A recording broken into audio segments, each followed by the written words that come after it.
Сәлеметсіздер ме 7 сынып оқушылары. Бұл сабақта біз сіздермен English plus 7 Students Book Unit 2 Holidays and Travel атты сабақтағы жаттығуларын жасау жолымен жауаптармен таныс боламыз. Page 30 бет. Сабақты бастамас бұрын басқа да пайдалы сабақтарды жіберіп алмау үшін осы каналға тіркеліп, егер сабақ пайдалы болса, видеоға лайк басып, достармен бөлісіп отырыңыздар. Now let's begin our lesson. Сабағымызды бастаймыз. Бүгінгі сабағымыз демалыс және саяхат деп аталады.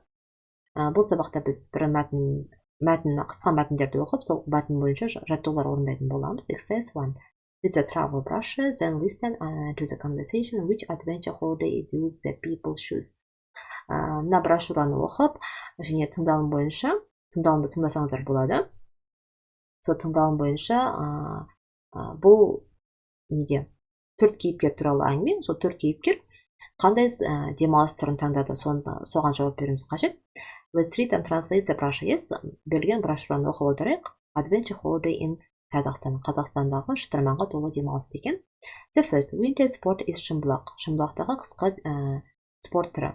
The Шымбұлақ resort and the Medeo complex in Almaty are popular destinations for adventurers who are keen on winter sports. Шымбұлақ демалыс орны және де Медеу комплексі, Медеу кешені Алматыдағы бұл қысқы спорт түрлерін жақсы көретіндер үшін шытырманға толы демалыс түрі болып табылады. There is snow from November until May.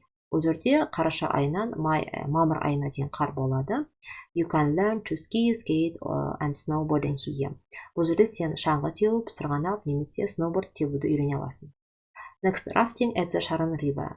Шарын өзеніндегі рафтинг, яғни рафтинг деген сондай ағысы қатты өзендерде қайықпен жүзіп өтуді рафтинг деп атайды. The Sharon River is the perfect place for rafting. Шарын өзені бұл рафтинг үшін керемет орын. We organize day trips to the Sharon National Park every weekend. Біз әр демалыс сайын осы Шарын ұлттық паркіне саяхат ұйымдастырамыз. The trip includes a 2-hour rafting experience and a tour to the Sharon Canyon. Бұл саяхат 2 бөлікте тұрады. Бірі 2 сағаттық осы өзен арқылы рафтинг тәжірибесін жасайсыздар, және де Шарын каньоны саяхат. All our guides speak Kazakh and English. Біздің барлық, яғни гидтер дейді ғой, жол көрсетушілер қазақ, орыс, ағылшын тілінде сөйлей алады. Next, camel riding in the steppe. Далада түйеге міну. This is Карабура, one of our friendly camels. Бұл біздің Карабура, біздің дошыл түйелеріміздің бірі. She is waiting for you to come and join her for a ride this weekend. Ол сізді осы демалыста келіп, осы қара түйеге мініп демалуыңызды күтуде. In the past, the nomads crossed deserts and traveled for months on the back of the camel. Ерте кезде көшпенділер осы түйенің үстінде шөл даланы кесіп өтіп, және де айлап осы түйе арқылы саяхаттаған. Our ride only lasts 1 hour, but it's a lot of fun. Біздің саяхатымыз тек 1 сағатқа созылады, бірақ ол өте қызықты дейді. Climbing in the Tian Shan Mountains. Tian Shan тауларында өрмелеу. Tian Shan тауына шығу десек болады. Do you like mountaineering? Саған тауға шыққан ұнайды ма? The Tian Shan is the largest mountain range in Central Asia and attracts thousands of climbers every year. Tian Shan тауы бұл орталық Азиядағы ең үлкен таулардың бірі, және де бұл әр жыл сайын бұл жерге мыңдаған тауға өрмелеушілер келеді екен. Only experienced climbers can go up by the Khan Tengri, which is the highest peak in Kazakhstan, but trekking is suitable for everyone.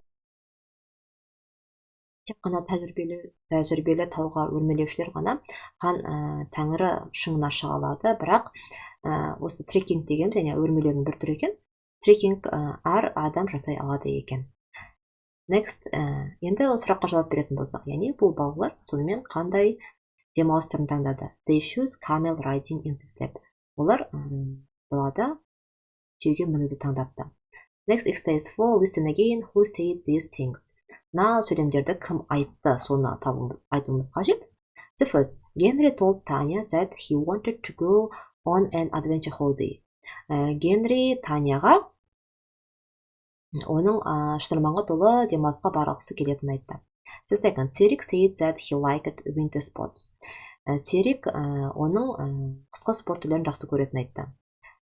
Kate said that she couldn't ski very well. Kate оның жақсы сырғанай алмайтынын айтты, шаңғы тебе алмайтынын. The fourth, Tanya told them that the Sharon was too far away. Таня Шарын каньоны өте алыс екенін айтты.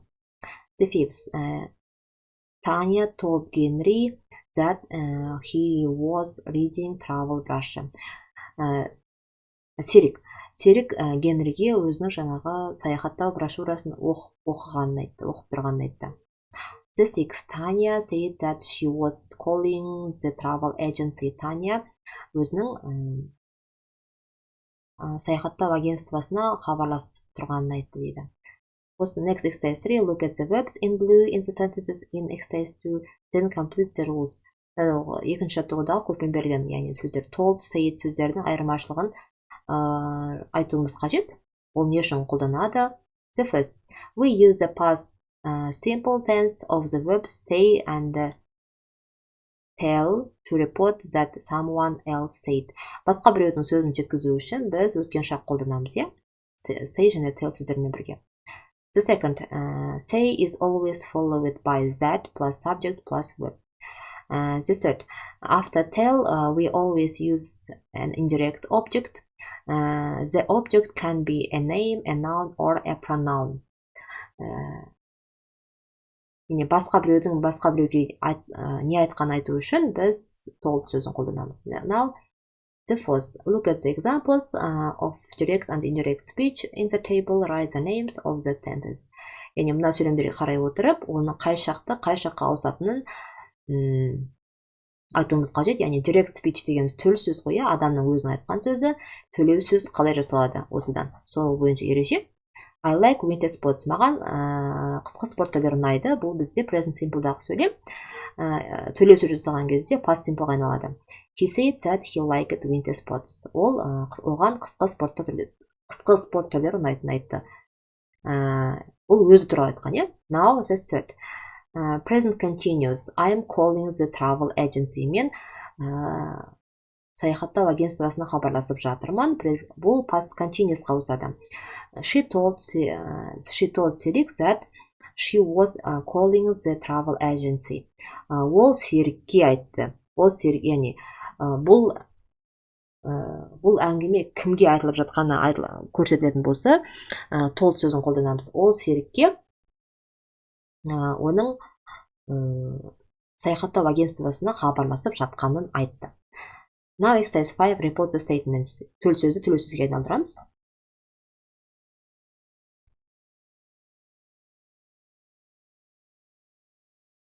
I often go climbing. He said that he often went climbing. I'm good at snowboarding. She said that she was good at snowboarding. Yes. Next, Boris. We are taking the train to Semey. They told Boris that they were taking the train to Semey. Яғни бұл жерде көрдіңіздер ме? Ол арнайы Бориске айтып тұр.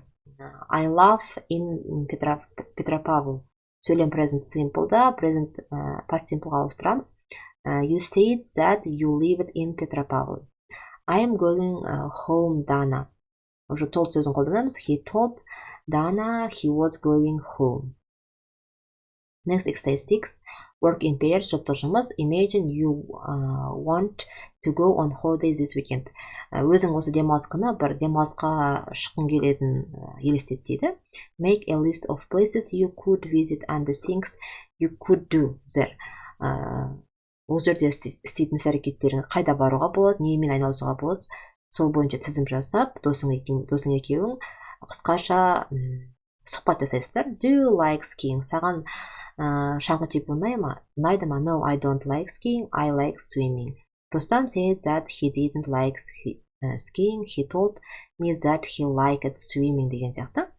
Яғни осыған ұқсайтын диалог жасауларыңыз қажет қой жұппен жұмыс жасай отырып. Осымен біз 30-ші беттегі жаттығулардың жасалу жолымен жауаптарымен таныс болдық. Келесі сабақта